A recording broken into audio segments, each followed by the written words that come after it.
ಶ್ರೀ ಶ್ರೀ ಮಲ್ಲಿಕಾರ್ಜುನ ಶಿವಯೋಗಿಗಳ ಅಡಿದಾವರಗಳಲ್ಲಿ ಅನಂತ ಅನಂತ ಭಕ್ತಿಯ ನಮನಗಳನ್ನು ಸಲ್ಲಿಸಿ ಪರಮ ಪೂಜ್ಯ ಜ್ಞಾನಯೋಗಿ ಸಿದ್ದೇಶ್ವರ ಅಪ್ಪಾಜಿಯವರ ದಿವ್ಯ ಚರಣ ಕಮಲದಲ್ಲಿ ಅನಂತ ಅನಂತ ಭಕ್ತಿಯ ನಮನಗಳನ್ನು ಸಲ್ಲಿಸಿ ಪರಮ ಪೂಜ್ಯ ಶಮ್ಮೇಶ್ವರ ಅಪ್ಪಾಜಿಯವರ ದಿವ್ಯ ಚರಣ ಕಮಲದಲ್ಲಿ ಅನಂತ ಅನಂತ ಭಕ್ತಿಯ ನಮನಗಳನ್ನು ಸಲ್ಲಿಸಿ ಪರಮ ಪೂಜ್ಯ ಅಜ್ಜನವರ ಎಡೆದಾರುಗಳೆಲ್ಲ ಅನಂತ ಅನಂತ ಭಕ್ತಿಯ ನಮನಗಳನ್ನು ಸಲ್ಲಿಸಿ ತಮ್ಮೆಲ್ಲರಲ್ಲಿಯೂ ವಂದನೆ.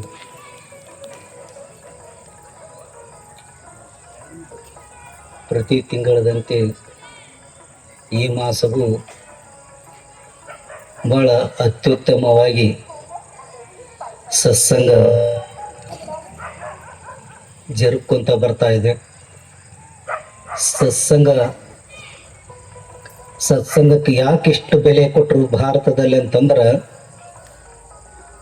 ಅದನ್ನು ಉಂಡು ಅದನ್ನು ಅರಗಿಸುಂಡು ಕುಡಿದಾಗ ಅದರ ಸ್ವಾದದ ಅದರಲ್ಲಿಂದ ಏನೆಲ್ಲ ನಮ್ಮ ದೋಷಕ್ಕವು, ನಮ್ಮ ಅನೇಕ ಜನ್ಮದ ಪಾಪಗಳು ನಾಶಕವು, ಅನೇಕ ಜನ್ಮದ ಕರ್ಮಗಳು ನಾಶಕವು. ಇನ್ಯಾವುದ್ರಲಿಂದನೂ ನಮ್ಮ ಪಾಪನೂ ನಾಶ ಆಗಂಗಿಲ್ಲ, ನಮ್ಮ ಕರ್ಮನೂ ನಾಶ ಆಗಂಗಿಲ್ಲ ಅಂತೇಳಿ ಕಬೀರದಾಸರು ಹೇಳಿದರು. ಅದಕ್ಕೆ ಸತ್ಸಂಗಕ್ಕೆ ಅಷ್ಟು ಬೆಲೆ. ಇಡೀ ನಮ್ಮ ಭಾರತ ಯಾವಾಗ ಉದಯಿಸ ಐತೆ ಅವಾಗಲಿಂದ ಋಷಿಮನೆಗಳಾಗಲಿ, ಸಂತರಾಗಲಿ, ಮಹಾತ್ಮರಾಗಲಿ ಎಲ್ಲರೂ ಮಾಡ್ಕೊಂಡು ಬಂದಿದ್ದು ಏನಂದ್ರೆ ಸತ್ಯ ಸಂಘ. ಇಲ್ಲಿ ನೋಡಿ, ನಾವು ಎಷ್ಟೇ ಜನ ಅದೇವಿ, ಬಡವರದೇವಿ, ಶ್ರೀಮಂತರದೇವಿ, ಸಣ್ಣವರದೇವಿ, ದೊಡ್ಡವರದೇವಿ, ಯಾರಿದ್ರೂ ಭೇದ ಇಲ್ಲ. ಅದಕ್ಕೆ ಸಂತರ ಸಂಘ. ಅದ ನಾವಿಲ್ಲಿ ಹೊರಗಿದ್ರೆ ನಾವು ಇವ್ರ ಅನೇಕ ಥರದ ಈ ಓಣಿಯವರು, ಆ ಓಣಿಯವರು, ಆ ಮನೆಯವರು, ಈ ಮನೆಯವರು ನಾವು ಏನೆಲ್ಲ ಭಾವಿಸ್ತೇವೆ. ಆದ್ರೆ ಈ ಜಗಕ್ಕೆ ಇಲ್ಲಿ ಬಂದ್ಬಿಟ್ಲೆ ಹಿಂಗೆ ಯಾಕಾಗತ್ತಂದ್ರೆ ಮಹಾತ್ಮರ ಇಲ್ಲಿ ಸ್ಪರ್ಶದಿಂದ ಅಥವಾ ಈ ಜಾಗಕ್ಕಿರುವಂಥದ್ದು ಊರು ತುಂಬ ಬೇಕಾದಷ್ಟು ಜಾಗ ಐತಲ್ಲ, ಬೇಕಾದಲ್ಲಿ ಹೋಗಿ ಕುಂತರು ನಮಗೆ ಸಮಾಧಾನ ಆಗ್ಬೇಕಾಗಿತ್ತು. ಹಿಂಗ ಆಗಂಗಿಲ್ಲ. ಅದಕ್ಕಾಗಿ ಇಲ್ಲಿ ಇದು ನಿಮ್ಮದು ದೊಡ್ಡ ಪುಣ್ಯ ಇದು. ಯಾಕಂದ್ರೆ ಅಪ್ಪವರು ಸಿದ್ದೇಶ್ವರಪ್ಪವ್ರು ನಿಮಗೆ ತಿಂಗಳಗಟ್ಲೆ ಒಂದು ತಿಂಗಳಗಟ್ಲೆ ನಿಮ್ಮಲ್ಲಿ ಪ್ರವಚನ ಆಗೈತಂದ್ರೆ ನೀವು ದೊಡ್ಡ ಭಾಗ್ಯಶಾಲಿಗಳು. ಇಲ್ಲೇ ಸುತ್ತಮುತ್ತಲು ಬೇಕಾದಂತ ಸಿಟಿ ಅದಾವು, ಸಿಕ್ಕಿಲ್ಲ. ನಿಮ್ಮೂರೇನು ದೊಡ್ಡದನ್ನೇ ಅಲ್ಲ, ಬಹಳ ಚಿಕ್ಕ ಊರು ನಿಮ್ಮದು. ಮಾಲಿನ್ಪುರ್ ಅಂತ ಊರ ಹೆಸರು ಕೇಳಿರೇನು? ಜಮಖಂಡಿ ಹತ್ರ ನೀರಾವರಿ ಜಮೀನು, ದೊಡ್ಡ ಸಿಟಿ. ಆದ್ರೆ ಅಪ್ಪವರು ಪ್ರವಚನಕ್ಕೆ ಒಂದು ತಿಂಗಳು ಹೇಳಿದ್ರು. ಅದ ಹೋಗಿ 1ನೇ ದಿವಸ ಹಿಂಗ ಸಾಯಂಕಾಲ ಬಂದು ಅವ್ರ ಊರಾಗ ಪ್ರವೇಶ ಮಾಡಿ ವಿಶ್ರಾಂತಿ ಮಾಡ್ತಿದ್ರು.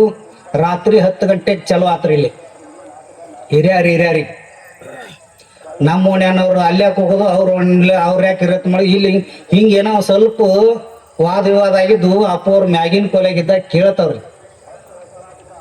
ಇವರಲ್ಲಿ ಏನೋ ಪಂಗಡದ ಅಂತ ತಿಳ್ಕೊಂಡು ಮುಂಜಾನೆ ಒಂದು ದಿವಸ ಪ್ರವಚನ ಮಾಡಿದ್ರು. ರಾತ್ರಿ ಅಂಕ್ಯಾರ ನಾವು ಅಲ್ಲಿ ಯಾರ್ಯಾರು ಇದ್ರು ಅವ್ರಿಗೆ ಒಟ್ಟರಿಗೂ ನಿಮ್ಮ ಬ್ಯಾಗ್ ಕಟ್ಕೊಂಡು ರಾತ್ರಿ 11ಕ್ಕೆ ಜಾಗ ಖಾಲಿ ಮಾಡ್ರಿ ಇಲ್ಲಿಂದ ಅಂದ್ರು. ಎಲ್ಲ ಮಂದಿ ಮಕ್ಕೊಂಡಿತ್ತು ಊರು. ನಾವು ಯಾರು ಹೋದ್ರಿಗೂ ಗೊತ್ತಿದ್ದಿದ್ದಿಲ್ಲ, ಬಂದ್ರು ಗೊತ್ತಿದ್ದಿದ್ದು. 11-12 ಗಂಟೆಗೆ ಯಾರಿಗೆ ಗೊತ್ತಾವು.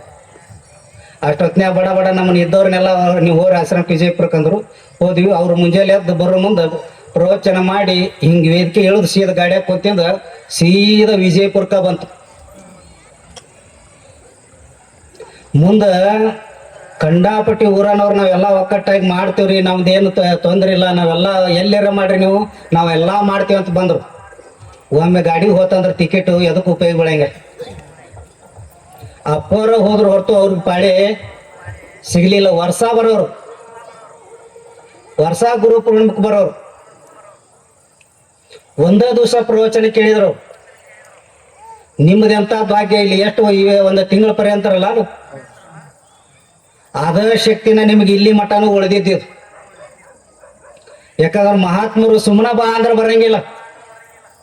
ಇದು ಶ್ರೀಮಂತರ ನಾಡ, ಇದು ಬಡವರ ನಾಡ, ಅದನ್ನ ಏನು ನೋಡಂಗಿಲ್ಲ.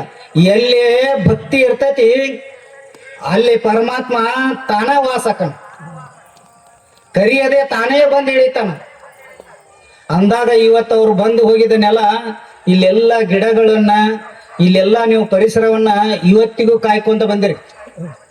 ಅದ ಮಹಾತ್ಮರ ಅಡ್ಡಾಡ್ಲಾರ ಜಾಗ ನಿಮ್ಮಲ್ಲಿ ಸಾಕಷ್ಟು ಜಾಗ ಐತಿ. ಇದ 4 ಎಕರೆ ಎಲ್ಲ ಊರಾಗ ಸಾವಿರ ಎಕರೆ ಅದ. ಯಾರ ಆ ಭೂಮಿಗೆ ಆ ಒಡೆಯವ್ರ ಅದಕ್ಕೆ ಮಾಲಕರು. ಈ 4 ಎಕರೆಗೆ ಊರಾಗ ಎಷ್ಟು ಮಂದಿ ಇದ್ರು ಒಟ್ಟರು ಮಾಲಕರು. ಮತ್ ನಾಳೆ ಬಂದು ನಮಗೊಂದು ಗೆಲ್ ಕೊಡ್ರಿ ಕಡೆ ಅಂದಿರಿ. ಸ್ವಾಮಿಗಳೆಲ್ಲವ್ರು ಕರ್ಕೊಂಬರ್ರಿ ಅವ್ರ ಅಂತಂದ್ರೆ 4 ಇಲ್ಲಿಯರ ಅವ್ರಲ್ಲ 4 ಅವ್ರು. ಅವ್ರ ಗುರುಗಳು ಮೊದಲ ದಾಡಿಸಿ ಇಲ್ಲ. ಯಾರು ಬೈದ್ರು ಹೋದ್ರು ಅವ್ರು ಸುಮ್ ಕೊಡ್ರವ್ರ, ಯಾರು ಏನಾದ್ರು ಸುಮ್ ಕೂತ್ಬಿಡ್ರವ್ರು. ಅದಕ್ಕ ಇದು ಭೂಮಿ ಯಾಕೆ ನಮಗಂದ್ರ ಈಗ ನಾವ್ ಇಲ್ಲಿ ಅದೇನು ಬಂದು ಕುಂತೇವಲ್ಲ ಸಮಾಧಾನ ಶಾಂತಿ ಪಡ್ಯಾಕ. ಯಾರು ಬಂದ್ರು ಇದು ಅವ್ರದೇ.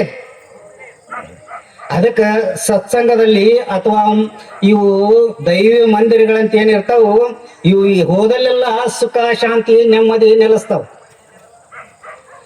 ಸುಖ ಕೊಡೋದಂದ್ರ ನಮಗೇನಂತ ತಿಳ್ಕೊಂಡೇವಿ ಸಾಕಷ್ಟು ವಿಷಯಗಳಿಂದ ಸುಖ ಸಿಗ್ತಾವ ಅಂತೇಳಿ. ಸಿಗ್ಬೋದು, ಅರಿವಿ ಅಂಚಡಿಲಿಂದರೇ ಇರ್ಬೋದು, ಆಭರಣಗಳಿಂದರೇ ಇರ್ಬೋದು, ದುಡ್ಡಿಲಿಂದರೇ ಇರ್ಬೋದು, ಭೂಮಿಲಿಂದರೇ ಇರ್ಬೋದು. ಇನ್ನೊಂದಿಷ್ಟು ಮುಂದುವರೆದು ಬಂದ್ರೆ ಒಂದಿಷ್ಟು ಬ್ಯಾಂಕ್ಲಿಂದ ಇರ್ಬೋದು, ನೌಕರಿಗಳಿಂದ ಇರ್ಬೋದು, ನಾನಾ ತರ ಸಾವಿರಾರು ವಿದ್ಯೆಗಳಿಂದ ಸುಖ ಸಿಗ್ತಾವ. ಆದ್ರೆ ಅವು ಕ್ಷಣಿಕ, ಹೊಟ್ಟಿಪಾಡಿಗಾಗಿ ಅಂತಾರ ಅವ್ರ ಮಹಾತ್ಮರು, ಸಂತರು, ಋಷಿಮುನಿಗಳು. ಅವು ಬದುಕೋಸ್ಕರ ಆಗೈತಿ. ಆದ್ರೆ ಮುಕ್ತಿ ಹೊಂದಾಕ ನಾವು ಮುಕ್ತಿಯ ಮಂದಿರವನ್ನು ಪ್ರವೇಶ ಮಾಡಾಕ ಅದನ್ನ ಏನಾರ ಅವು ಅವಶ್ಯಕತೆ ಅದಾವನ ಅಂತಂದ್ರೆ ಮಹಾತ್ಮರಿಗೆ ಯಾವ ಅವಶ್ಯಕತೆ ಇರಂಗಿಲ್ಲ. ಒಂದು ಮನಿನೂ ಇರಂಗಿಲ್ಲ, ಒಂದು ಗುಡಿಸಲಾನು ಇರಂಗಿಲ್ಲ. ಒಂದು ಮಠ ಮಾನ್ಯ ಅವು ಈಗ ಇತ್ತಾಗ ಮೊದಲ ಅಂಚಾರ ಅವು ಇದ್ದಿದ್ದಿಲ್ಲ. ಋಷಿಮುನಿಗಳ ಕಾಲಕ್ಕೆ ಎಲ್ಲೇ ಒಂದು ಗುಡಿಸಲ ಹಾಕೊಂಡು ಅವ್ರು ತಮ್ಮ ಕೆಲಸ ಮಾಡ್ಕೊಂಡು ಹೋಗ್ಬಿಡ್ತಿದ್ರು. ಈಗ ಇತ್ತಿತ್ತಾಗ ನಾವು ದೊಡ್ಡ ಯಾಕಂದ್ರೆ ಈಗಿನ ತಕ್ಕ ವಾಸಿಸು ಸಲಾಗಿ ಹಂಗ ನಡೆದು. ಆದ್ರೆ ಮೊದಲು ಋಷಿಮುನಿಗಳಿಗೆ ಒಂದು ಕುಟೀರ ಇದ್ರೆ ಮುಗಿತಿತ್ತು. ಹಂಗ ಅವ್ರ ಜೀವನ ಇತ್ತು. ನಮ್ಮ ಹೆಂಗದ ಈಗ ಅವಾಗಿನ ಕಾಲಕ್ಕೆ ಅತಿ ಮಳೆ ಆದ್ರೆ ಬಿತ್ತಾಕ್ ಬರ್ತಿದ್ದಿಲ್ಲ. ಬಿತ್ತಿದ್ರು ಹೊಳ್ಳಿ ಮಳೆ ಹೆಚ್ಚು ಕಡಿಮೆ ಆದ್ರೆ ಅವು ಬೆಳಿ ಬರ್ಲಾರಂಗ ಕಸ ಬೆಳಿವು. ಈಗ ಅಷ್ಟು ಮಳಿನೂ ಇಲ್ಲ, ಅಷ್ಟು ಕಸಾನೂ ಇಲ್ಲ. ಮತ್ತ ಅವರು ಬಡತನ ಹೆಂಗಿತ್ತಂದ್ರ ದುಡಿಯಾಕ ಹೋದ್ರೆ ಈಗ ದುಡ್ಡು ಸಿಗ್ತಾವ. ಅವಾಗಿನ ಕಾಲಕ್ಕೆ ದುಡಿಯಾಕ ಹೋದ್ರು ಕಾಳ ಕಡೋರು. ಅವ ಕಾಳಕ್ಕ ತೊಗೊಂಬಂದ ಊಟ ಮಾಡೋದು, ಮತ್ತ ಮರನೇ ದಿವ್ಸ ಕೆಲಸಕ್ಕೆ ಹೋಗೋದು. ಹಂಗಿತ್ತು. ಈಗ ಬೇಕಾದಷ್ಟು ದುಡ್ಡು ಸಿಗತೈತಿ. ಈಗ ಬಡವ್ರು ಅನ್ನೋರು ಯಾರಿಲ್ಲ, ಹಸು ಅನ್ನೋರು ಯಾರಿಲ್ಲ. ಸ್ವಲ್ಪ ಏನಾರು ಇರಬೇಕು. ಆದ್ರೆ ಉಪವಾಸ ಇರೋರು, ಬಟ್ಟೆ ಇಲ್ಲಾರ್ದ ಇರೋರು, ಅತಿ ಏನೋ ಕೊರಿ ಇಲ್ಲ ಅಂತನ್ನೋರ್ನ ಹುಡುಕ್ಯಾದ್ರು ಸಿಗಂಗಿಲ್ಲ. ಯಾಕಂದ್ರೆ ಸರ್ಕಾರ ಒಂದಿಷ್ಟು ಅನ್ನನಾರ ಕೊಡ್ತೈತಿ, ಏನಾರ ರಕ್ಷಣಾ ಇಲ್ಲಂತ ಅನ್ನಕ ಬರಂಗಿಲ್ಲ. ಏನಾರ ಸಿಗ್ತೈತಿ. ಮತ್ತೆ ಇದ್ದವ್ರಂಕ್ಯಾರ ವರ್ಷಗಟ್ಲೆ ಅನ್ನದ ಕೊರಿ ಇಲ್ಲ, ವರ್ಷಗಟ್ಲೆ ಉಡಾಕು ಕೊರಿ ಇಲ್ಲ, ವರ್ಷಗಟ್ಲೆ ಬಳಸಿದ್ರು ಸಂಪತ್ತಿಗೂ ಕೊರಿ ಇಲ್ಲ. ಆದ್ರೆ ಹೋಗಿ ಕೇಳಿದ್ರೆ ನಮಗೆ ಇನ್ನೂ ಆರಾಮನೇ ಇಲ್ಲ. ಹೋಗಿ ಇದ್ರ ಏನೋ ಒಂದೊಂದು ಊರವ್ರು ಆಜು ಬಾಜು ಊರವ್ರು ಏನಾರು ಬಂದು ಭೇಟಿ ಆದಾಗ ಆರಾಮೇನ್ರಿ ಅಂದ್ರೆ ಆರಾಮನ ಅಂತಾರ. ಒಂದು ನಿಮಿಷ ಹೆಚ್ಚಿಗೆ ನಿಂತಾರಂದ್ರ ಚಲೋ ಆತು. ಅವ್ರ ಆರಾಮ, ಇವ್ರ ಆರಾಮ, ಹಿಂದಗಡೆ ಎಲ್ಲ ಚಲೋ ಆತು. ನಮ್ಮ ಮನ್ಯಾಗ ಹಿಂಗ್ರಿ, ನಿಮ್ಮ ಮನ್ಯಾಗ ಹಂಗ್ರಿ. ಮೊದಲು ಆರಾಮ ಅಂದಾಗ ದಾಟ್ಕೊಂಡು ಹೋಗ್ಬಿಟ್ಟಿದ್ರು ಪಾಸ್ ಆಯ್ತದ. ಒಂದ್ ಸ್ವಲ್ಪ ನಿಂತ್ರ ಚಲೋ ಆತ್ ಜಡ್. ಅದಕ್ಕ ಇದ ಒಂದ ಊರಾಗಲ್ಲ, ಎಷ್ಟು ಊರದಾವು, ಒಟ್ಟು ಊರಾಗನು ಇದ. ಅದಕ್ಕೆ ಎಲ್ಲಾರ ಮನೆಯನ್ನು ದ್ವಾಸಿ ಸಾಪ್ ಯಾವ ಇಲ್ಲೇ ಇಲ್ಲ. ಮತ್ತೆ ಇಲ್ಲಿ ಏನಾರ ಹಾಕಿರ್ಬೋದು.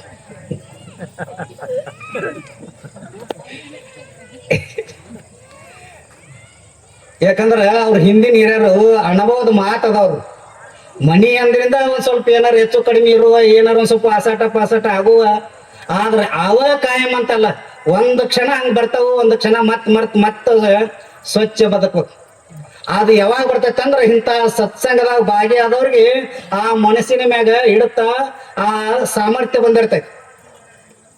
ಈ ಸತ್ಸಂಗದ ಏನು ಗೊತ್ತೇ ಇಲ್ಲ ಅಂದ್ರ ಅವ್ರ ಮನ್ಯಾಗ ಒಂದ್ ಇಟ್ಟ ಕಷ್ಟ ಬಂದ್ರಿ ನಮ್ಗೆ ಯಾಕಿಂತ ಅದು ಬಂತಿದ್ದು ಇಷ್ಟು ದೊಡ್ಡದಂತೇಳಿ ಸಣ್ಣದಿದ್ರು ಅವ್ರ ಗುಡ್ಡದ ಗತಿ ಹಾಕತ್ತವ.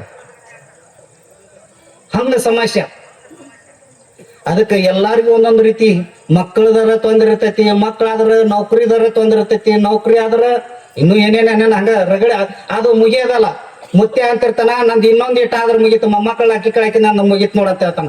ಇನ್ನ ಮಠ ಕಡೆನ ಬಂದ್ಬಿಡ್ತೇನೆ ಅಂತೇಳಿ ಆಟ ಲಗ್ನ ಮಾಡಕನ ಇಟ್ಟು ವಯಸ್ಸಾಗ ಅವನದ ಮರ್ತು ಬಿಟ್ಟಿರ್ತೇವೆ ನಾವು. ಯಾರು ಲಗ್ನ ಮಾಡೋರು ಯಾರು ಅದಕ್ಕಂತವ್ರವ್ರು ಯಾರಿಗೆ ಯಾರಿಲ್ಲ ಎರವಿನ ಸಂಸಾರ ನೀರ ಮೇಲಿನ ಗುರುಳಿ ಅಂತೇಳಿ. ನೀರ ಮೇಗಿನ ಗುರುಳಿ ಅದನ್ನ ಹಿಡಿದು ನಾನು ಕಪಾಟ್ನಾಗ ಇಡ್ತೇನೆ ಅಂತ ಇವ್ ಹೊರಟಾನ.